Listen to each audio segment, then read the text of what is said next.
ஜிஎஸ்டின்னு ஒரு வரியா 20% அதுக்கு போடுவாங்களாம், மேல ஒரு 8, அப்ப 28% டாக்ஸ். இந்தியா முழுவதும் யூனிஃபார்ம். நான் கேட்கிறேன், இந்தியா முழுவதும் யூனிஃபார்ம் திங்க் பண்றீங்களே, இன்னைக்கு இது நான் எந்த அரசியலும் பேசல, இந்த அரசியல் பேசியே தீருவேன். என்னன்னா எங்களுடைய வரியா எங்களுக்கு போடக்கூடிய வலியா? எங்களுக்கு சோறு போட்டது சினிமா, எங்களை அடையாளம் காமிச்சது சினிமா.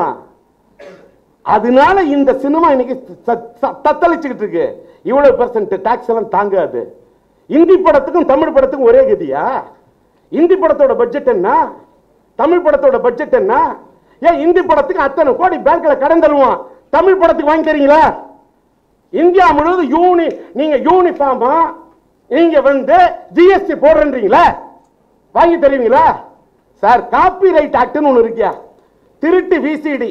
அந்த காப்பிரைட் ஆக்ட்ல எந்த போலீஸ் ஸ்டேஷன்லயாவது ஏயா நாளைக்கு நான் கேட்கிறேன், ஒரே ஒரு 2000 ரூபாய் நோட்டு மாதிரி வேற ஒரு நோட்டை நாங்க அத்தனை நோட்டு அடிக்கிறோம், டிமானிட்டைசேஷன் கொண்டு வந்த பிரதமர் மோடி அவர்களே, ஒருத்தன் கள்ள நோட்டு அடிக்கிறான் பல கோடி, கண்ட்ரோல் பண்ணுவீங்கல்ல? அப்ப எங்க வீட்டு ரத்தம், எங்களோட உழைப்பு, நாங்க படம் எடுத்தா திருடான அதை தட்டி கேட்க முடியாது. அது மட்டும் உங்களுடைய பொருளாதாரம். சினிமா தாயா எங்க ஆதாரம், சினிமா தாயா எங்க பூவா? ஏன் கேட்க மாட்டேங்கிறீங்க? இன்னொன்னு, சேவை வரியா, சர்வீஸ் டாக்ஸ், டாக்ஸ் 30%, சர்சார்ஜ் 3%, 33, இதுல சேவை வரி 15, அதை கூட்டினா 48-50%. அதுக்கு மேல ஏதாவது நீங்க வந்து ஒரு இடம் வாங்கணும்னா அதுக்கு முத்திரைத்தாள், அதுக்கு வரி.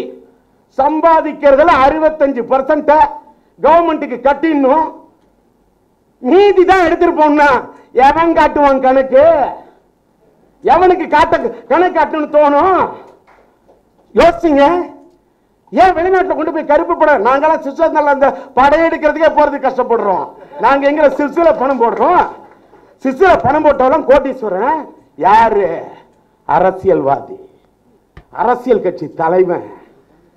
சார், வயிறு எரிஞ்சு சொல்றேன் சார், நான் அத்தனை அவ்வளவு கோடிக்கு இன்னைக்கு கஷ்டப்படுறேன், போராடுறோம். இன்னைக்கு நாட்டுக்கு வேணாம், உண்மையை சொல்றவன் வேணாம், உறக்க சொல்றவன் வேணாம். அந்த நிலைமை போயிட்டு இருக்கு. போயிட்டோம், பேச வேண்டிய விஷயத்தை இந்த நேரத்தில் பேசணுங்கிறதுனால பேசுறேன். அதனால் இந்த ஜிஎஸ்டி வரி எங்களை பாதிக்கும். அதுல வந்து டிடிஎஸ் ஒண்ணு, அதாவது வேற ஒருத்தன் வேலை செய்வானா, அவனுக்கு டிடிஎஸ் பிடிச்சு நாம கட்டுமா? ஏன்டா அவன் பேண்ட் போட்டா அவன் பேண்ட நான் ஏன்டா சிப்பு போடணும்? அவன் வேட்டிய வந்து அவன் வேட்டிய நான் ஏன்டா இது பண்ணி நான் இடிச்சல பிடிச்சு கட்டணும்? என்னையா சேவை வரி எங்களுக்கு சினிமாக்காரங்க போடக்கூடாது. இங்க விஷால எழுந்து போயிட்டாரு, செல்லமணி வச்சுட்டு சொல்ற, பாரதி ராஜா அவர்களை வச்சுட்டு சொல்ற, இந்த ஜிஎஸ்டி வரியில வந்தா பெரிய படம் தான் வாழும், பெரிய திமிங்கலம் தான் வாழும்.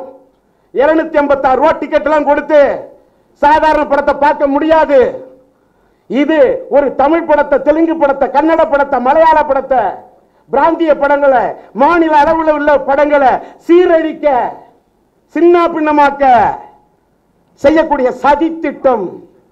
இந்த ஜிஎஸ்டி எல்லாம் தனிப்பட்ட முறையில் திரை உலகம் எதுக்கணும்.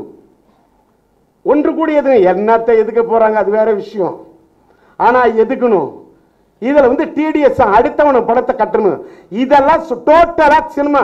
எங்களுக்கு சேவை வரி போடுறீங்களே, அரசியல் கட்சி தலைமை அத்தனை பேர் சேவை தானே பண்றான், அவங்களுக்கு போட்டு சேவை வரி